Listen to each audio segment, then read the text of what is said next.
को लिंगमूलं तु अव्यक्तम लिंगम उच्यते न रूपम न च वर्णम च तस्य लिंगम विदुर्बुधाः।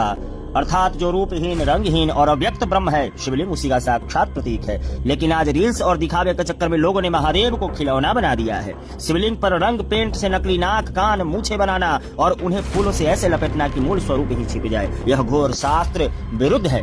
जब अभिषेक की धार पड़ते ही आपके बनाए नकली अंग और मिट्टी के नंदी गणेश पानी के बहाव में टूटकर बहते और गलते हैं, तो शिव पुराण के अनुसार आप अनजाने में साक्षात शिव स्वरूप को खंडित करने के महापाप के भागी बनते हैं। दिखावे की भूख इतनी बढ़ चुकी है कि शिवलिंग को अनाधिकृत जोर जुगाड़ करके 10 फीट ऊपर तक उठा दिया जाता है वाहवाही के लिए। अभिषेक के पावन नियमों को ताक पर रखकर पूजा के बीच में ही हुड़दंग मचाते हुए भजन गाना शुरू हो जाता है, जो कि पूरी तरह से गलत है।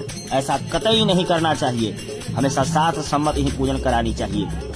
शिव पुराण स्पष्ट कहता है कि शिव केवल श्रद्धा रूपी पुष्प और भाव से ही फलदायी है, मगर यहाँ बैरागी शिव पर इधर उधर पता नहीं क्या क्या एक्सपेरिमेंट करते रहते हैं, जो कभी नहीं करना चाहिए।